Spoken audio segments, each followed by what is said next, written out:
बढ़ते अगली खबर की ओर। छत्तीसगढ़ के बीजापुर जिले में एक महिला नक्सली ने अपनी बेटी से मिलने के लिए सरेंडर कर दिया है।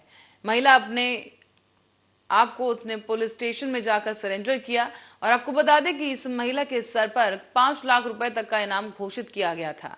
एक पुलिस अधिकारी ने रविवार को ही यह जानकारी दी कि विद्रोही के रूप में पहचाने जाने वाली सोमली सोढ़ी उर्फ वनीता साल 2003 से प्रतिबंधित संगठन के लिए काम कर रही थी और 2018 में इसके स्थानीय संगठन नागरम के दस्ते की कमांडर रही। इस दौरान बीजापुर के पुलिस अधीक्षक अजनय वर्षणे ने बताया है कि उसने अपनी बेटी और परिवार की खातिर शनिवार को ही पुलिस के सामने सरेंडर कर दिया है। पुलिस अधीक्षक ने यह भी बताया कि पुलिस को दिए गए अपने बयान में बीजापुर के रहने वाली विद्रोही ने खोखली माओवादी विचारधारा, दुर्व्यवहार, उत्पीड़न और परिवार के प्रति लगाव को नक्सल आंदोलन छोड़ने का कारण बताया। वो साल 2004 में आवापल्ली इडीमिही में सड़क विकास परियोजना को सुरक्षा प्रदान करने में लगे पुलिसकर्मियों पर हमला करने वाली नक्सल टीम का हिस्सा थी। और इस बीच बिलासपुर में, छत्तीसगढ़ के बिलासपुर में एक अनोखा मामला सामने आया, जहां पर एक पत्नी अपने पति और बेटे और अपने पिता को जेल भेजने पर तुला हुआ नजर आया। यहां पर आपको बता दें कि रिश्तों को शर्मसार करने वाला मामला सामने आया है, जहां पर एक अनसुलझी गुत्थी देखने को मिली। यहां पर आपको बता दें कि दोनों ही माँ बेटे लगातार 3 महीने से पुलिस थाने के चक्कर काट रहे हैं।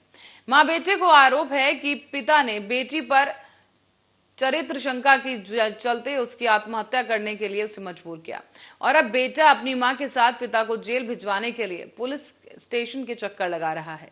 यह मामला है बिलासपुर जिले के सिरगिट्टी थाना क्षेत्र के आवाज पारा हिंद नगर का, जहां पर दरअसल मां बेटे का यह आरोप है कि उसका पति बेटी पर लगातार शक करता था। इसके चलते वो बेटी से आए दिन मारपीट भी करता था और इसी मारपीट से तंग आकर बेटी ने फांसी लगाकर आत्महत्या कर ली है। लेकिन अब तक दोषी को पुलिस ने गिरफ्तार नहीं किया है और इसी को लेकर पीड़िता ज्योति राजपूत ने आईजी रतनलाल डांगी से मदद मांगी और इसी के साथ साथ ज्योति ने अपने पति की गिरफ्तारी को लेकर एक शिकायत पत्र भी दिया है। यहां पर आपको बता दें, पीड़ित महिला के मुताबिक मार्च महीने में ही बेटी जब पढ़ाई कर आवास पारा हिंदनगर घर लौट रही थी, तब पिता ने बीच सड़क में ही बेटी पर शक करते हुए उसके साथ मारपीट करना शुरू कर दिया। जब बीच बचाव के लिए मां सामने आई तो उसे भी मारा गया। बेटे के मुताबिक आए दिन पिता की प्रताड़ना से तंग आकर बेटी ने अपने ही घर में फांसी लगाकर आत्महत्या कर ली।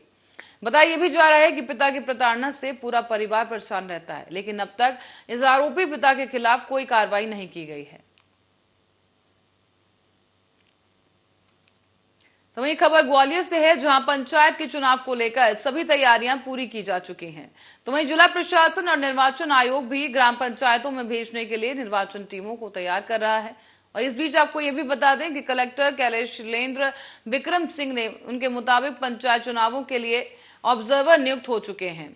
तो वहीं अनुपस्थित कर्मचारियों के निलंबन की कार्रवाई भी की गई। साथ ही चुनाव सामग्री से लेकर मेन पावर मैनेजमेंट भी किया जा रहा है। सुचारू कानून व्यवस्था के लिए संवेदनशील मतदान केंद्रों की पहचान भी की गई है और इनमें से सिक्योरिटी डिप्लॉय की जाएगी। फिलहाल निर्वाचन कार्य में 6,500 कर्मचारी लगाए जा रहे हैं। इसके अलावा कुछ और कर्मचारी भी होंगे जिन्हें रिजर्व रखा जा रहा है। इनसे आवश्यकता अनुसार काम लिया जाएगा। ग्राम पंचायतों के चुनाव को लेके अभी ऑब्जर्वर भी नियुक्त हो गए हैं। हमारी सभी मतदान केंद्रों के लिए टीमें गठित हो गई हैं, उनके प्रशिक्षण आयोजित हो रहे हैं। जो लोग प्रशिक्षण में अनुपस्थित हो रहे हैं उनको हम सस्पेंड कर रहे हैं, उन पर कार्रवाई कर रहे हैं। और नगरीय निकाय चुनाव को लेकर भी हमारी पूरी man power management, material management उसकी पूरी तैयारी है। और कानून व्यवस्था के लिए संवेदनशील मतदान केंद्रों की पहचान भी हम लोग कर ली है। वहाँ के फोर्स डिप्लॉयमेंट का प्लान तैयार हो रहा है। इस तरीके से हम लोग पूरी तैयारियां कर रहे हैं। अब कितनी फोर्स डिप्लॉय की जाएगी? देखिए, जिले में अभी जो आकलन एक है उसमें जिले में जितनी फोर्स है और प्लस जो फॉरेस्ट और जो हमारे कोटवार वो सब लोग। खबर देवास से है, जहां मुखर्जी नगर में घर में अचानक आग लग गई। देखते ही देखते आग बुरी तरह फैल गई और आसमान में काले धुएं का गुबार बन गया। बताते चले कि घर में रखे नगर निगम के सालों से रखे पुराने कागजात और कुछ सामग्री भी जलकर राख हो गई है। जानकारी के अनुसार कमरों में आग की लपटें उठती देख रहवासियों द्वारा पुलिस और फायर ब्रिगेड को आग की सूचना दी गई। मौके पर पहुंची पुलिस और फायर ब्रिगेड की टीम ने 1 घंटे की कड़ी मशक्कत के बाद आग पर काबू पा लिया है। बहरहाल आग लगने का कारण बिजली का शॉर्ट सर्किट बताया जा रहा है।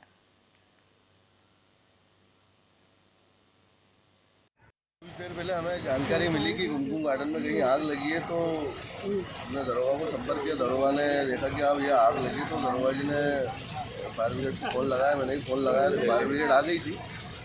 आग भयंकर लगी हुई थी। रिकॉर्ड रूम है, उसमें राशन कार्ड वगैरह का रिकॉर्ड रूम है सबसे पुराना, उसमें आग लगी है। असामाजिक तत्व यहाँ पे बैठते हैं, सिगरेट विगरेट पीते हैं, अवैध क्रिया प्रतिक्रिया चलती रहती है, इस कारण लगता है इसमें आग लगी हो। अरे यहाँ पे जो यहाँ कोई आता जाता नहीं है, कोई कर्मचारी नहीं बैठता नगर निगम का, जिसके साथ होता है कर्मचारी क्या, एक कर्मचारी है, वो चौकीदार है बस, बाकी तो ऐसा कुछ है नहीं यहाँ पे कोई देखने वाला। दिन में रहता, रात में रहता।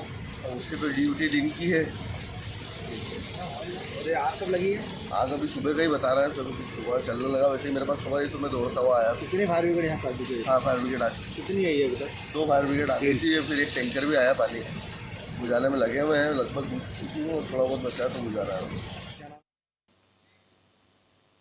और बढ़ते अगली खबर की ओर। दमोह में एक डॉक्टर का शव स्कूल के पीछे मिला है।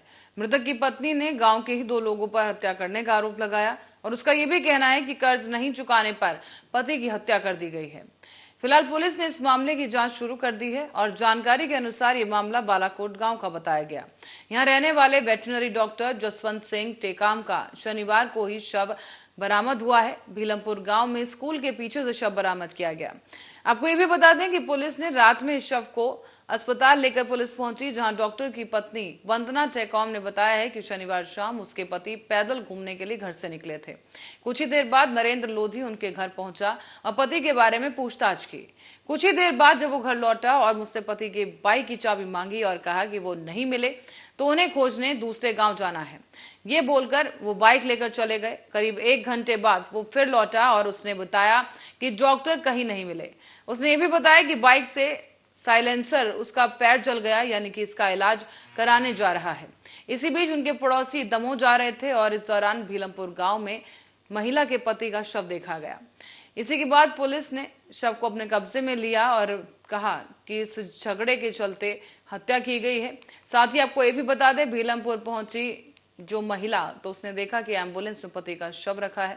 पुलिस ने यह भी बताया कि स्कूल के पास एक पेड़ के नीचे ये शव मिला है। महिला का ये आरोप सामने आया है उसके बाद कि उसके पति के पैर में जलने जैसा निशान है और वैसा ही निशान नरेंद्र लोधी के पैर पर भी था, जो बाइक लेकर उसके पति को खोजने के लिए गया था। इसके अलावा नरेंद्र के साथ साथ गुलाब लोधी भी था और दोनों ने ही मिलकर पति की हत्या की है। अब आपको बताते चलें कि अधिक राशि मांग रहे थे ये आरोपी और इसी अवज में पति की हत्या कर दी गई। बताया जा रहा है कि उनके पास पैसे नहीं थे और रोज आकर फिर भी ये दबंग उन्हें धमकाया करते थे, इसीलिए उन्होंने आरोपियों ने मिलकर उनके पति की हत्या कर दी। फिलहाल पुलिस ने महिला के बयान को दर्ज कर लिया है और इस मामले में जांच की जा रही है। फिलहाल पोस्टमार्टम रिपोर्ट का इंतजार है, जिसके बाद ही स्थिति स्पष्ट हो सकेगी।